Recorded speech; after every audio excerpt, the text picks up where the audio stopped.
Et quelle est la principale source d'inspiration de ces modes? Essentiellement les bandes dessinées japonaises.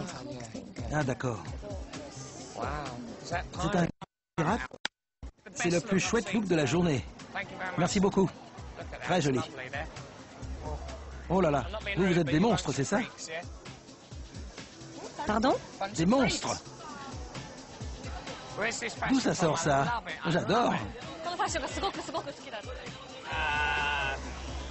Qu'est-ce que je fais là? Disons les choses comme elles sont. Tokyo est une ville où la vie est extrêmement chère. Mais en cherchant bien ou mieux, si on a quelques tuyaux, on peut dénicher de vrais petits bijoux bon marché. Des auberges comme celle-ci sont tenues par la même famille depuis des générations. C'est génial, exactement ce que je cherchais. Une auberge japonaise typique. Elle est tenue par la famille Sawa et il y a tout, le tatami, le futon, les fenêtres en papier et un petit thé. Tout ça pour une somme relativement modique.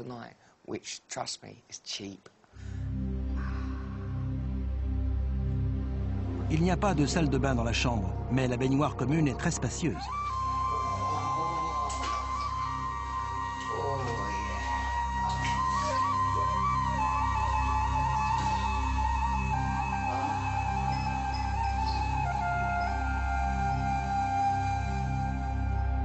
Après cette pause détente bien méritée, me voilà prêt à affronter la nuit tokyoïte.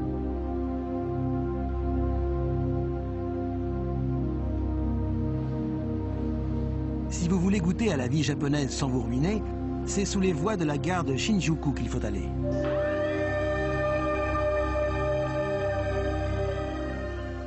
C'est pour ça que j'adore Tokyo, pour le contraste entre les rues high-tech, leurs gratte-ciel et leurs enseignes lumineuses, et les petites rues comme ça où on a l'impression de remonter le temps ou de se retrouver sur le plateau du film Blade Runner.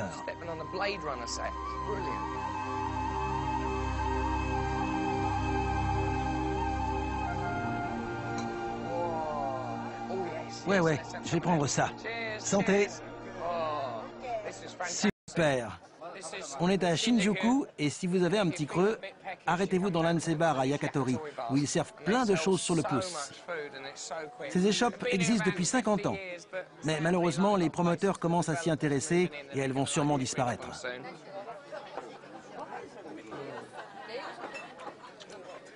J'ai bu qu'une gorgée. Un petit tuyau pour se faire comprendre lorsque vous commandez à manger. Vous pouvez acheter des aliments en plastique qu'on voit en devanture des restaurants et les montrer.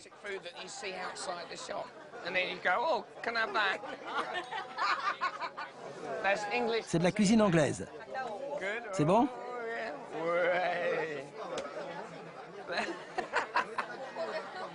Tenez, un œuf au bacon. Goûtez pour voir. C'est bon, hein? Aujourd'hui, je quitte Tokyo pour me rendre au Kanto Matsuri, l'un des plus grands festivals du Japon. Je vais aller à 600 km au nord-ouest de l'île principale d'Honshu jusqu'à la ville portuaire d'Akita. Je voyage en Shinkansen, le TGV japonais, qui va à près de 300 km/h. Si vous comptez voyager beaucoup dans le pays, il existe des cartes de réduction avantageuses pour vos déplacements.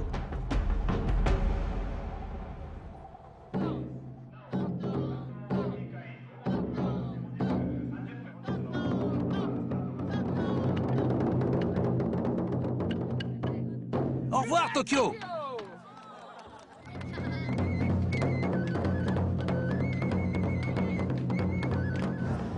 Nous sommes à Akita. Je me suis levé de bonne heure pour voir les gens s'entraîner avec ces lanternes qu'ils portent sur différentes parties du corps pour le festival Kanto qui a lieu ce soir. Le Kanto est une perche en bambou qui peut mesurer jusqu'à 9 mètres. Les lanternes qui y sont accrochées symbolisent des grains de riz. Ces perches sont maintenues en équilibre sur la main, le front, les épaules ou la hanche. C'est incroyable cette compétition. Non seulement il faut qu'ils tiennent ces perches en équilibre sur le front ou les hanches, mais en plus, ils ne doivent pas sortir du cercle.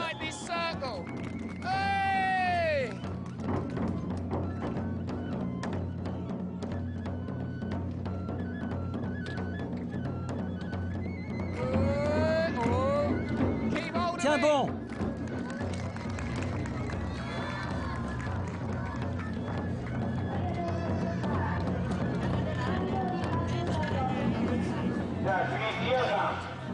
Comment?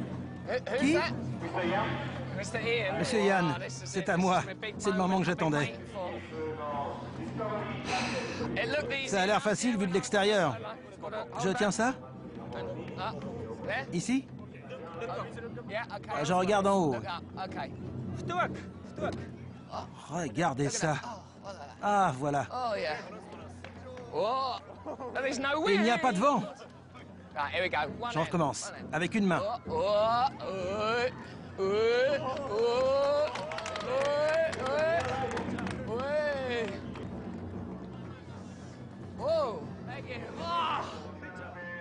Merci beaucoup. À plus.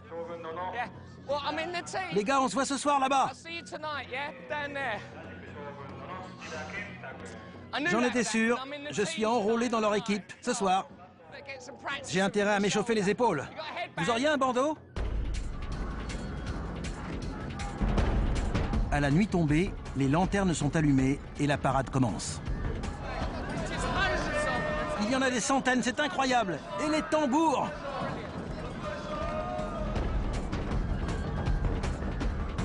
Au Japon, tout est matière à festival. Le Kanto est censé chasser la léthargie de l'été et apporter une récolte de riz abondante. On y va. 1, 2, 3. Je peux pas, j'y arrive pas. Trop lourd. Je m'arrête là. Le festival touche à sa fin. Mais c'était super. C'est génial de se mêler aux gens d'ici. On se croirait à Woodstock. Américain? Non, anglais. De Londres.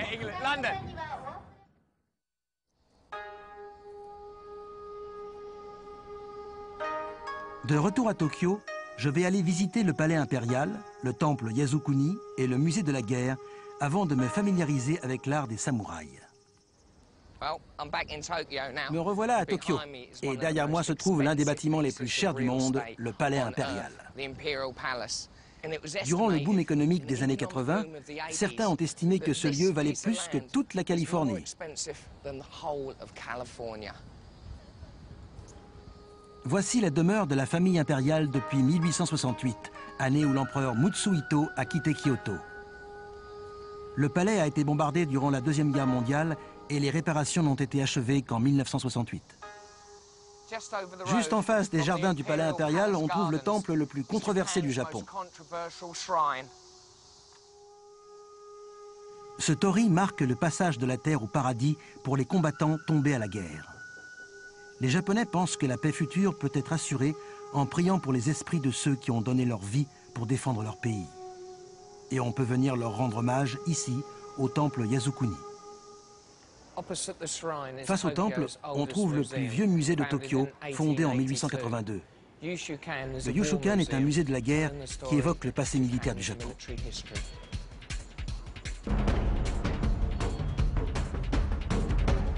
C'est au XIIe siècle que la caste des guerriers samouraïs a été créée. Leur code de conduite avait pour nom Bushido, la voie du guerrier. Un samouraï préférait se donner la mort plutôt que de faire honte à son seigneur. Bien que la caste des samouraïs ait été dissoute à la fin des années 1860, le Bushido n'a jamais été oublié. Au XIIIe siècle, de violentes tempêtes censées être des vents divins, ou kamikazes, ont empêché les Mongols d'envahir le Japon. Durant la Seconde Guerre mondiale, le terme kamikaze a été repris pour désigner les jeunes gens qui, dans l'esprit du Bushido, menaient à bien des missions suicides dans une dernière tentative désespérée pour défendre leur pays. Cette torpille était l'une des armes utilisées par les kamikazes. C'était une bombe volante transportée par un autre avion, puis larguée. Et le pilote à l'intérieur la dirigeait sur la cible. On appelait ça une fleur de cerisier.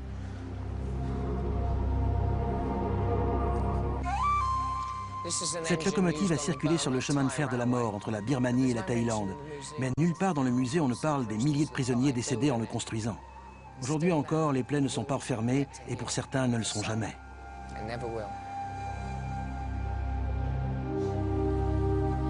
Le Japon est aujourd'hui un pays pacifique et ce passé de samouraï ne subsiste plus que dans les arts martiaux traditionnels.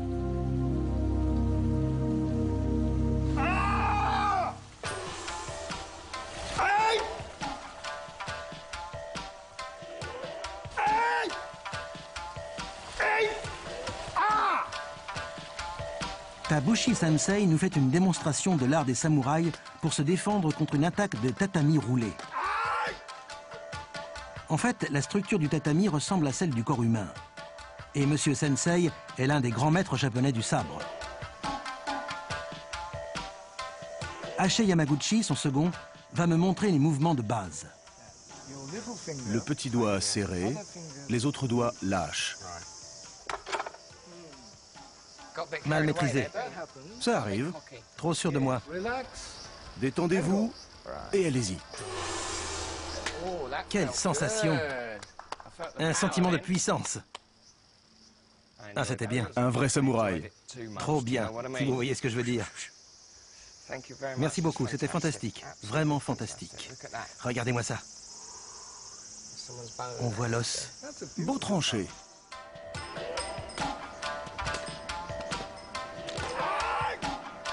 Maintenant, je vais m'essayer au sport Shambara, qui ressemble au combat de sabre, mais avec des armes un peu particulières. Tabushi Sensei dirige un dojo, une école d'arts martiaux, où il enseigne le sport Shambara, qui se pratique avec des sabres en mousse. Mais ne vous y trompez pas, c'est un sport à part entière. La Dame en rouge est d'ailleurs championne du monde de la discipline. C'est quoi le score ?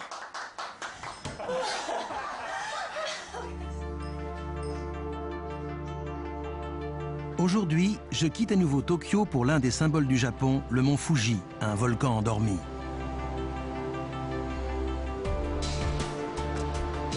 Prendre le train à la gare de Shinjuku est sans doute le meilleur moyen pour parcourir la centaine de kilomètres qui m'en séparent. Il y a aussi des autobus qui assurent la liaison. Mais durant la courte période où on peut escalader le Fuji, entre juillet et août, on a l'impression que tous les Tokyoïtes sont sur la route pour s'y rendre.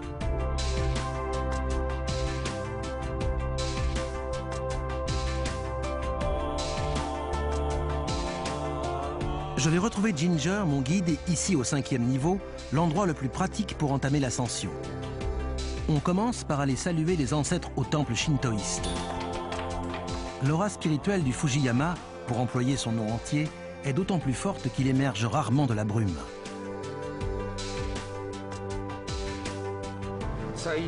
Il est quelque part par là? Oui, juré. Tu es sûr? Il est droit devant. Sa forme conique, qui semble surgie de nulle part, a conféré au mont Fuji sa dimension religieuse de porte entre terre et ciel. Parti du 5e niveau à 2200 mètres d'altitude, je vais rallier le 8e niveau à 3200 mètres avant de pousser jusqu'au sommet.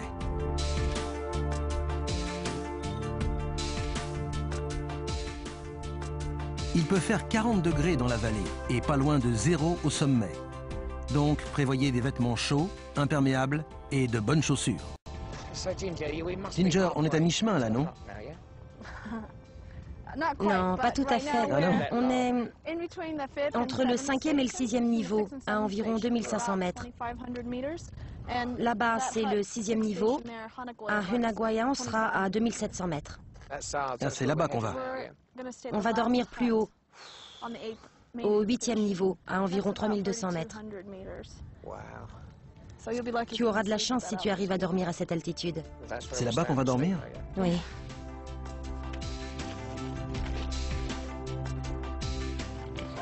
Combien de fois tu as gravi le mont Fuji? Avec aujourd'hui, ça fait 24 fois. 24 fois? Oui.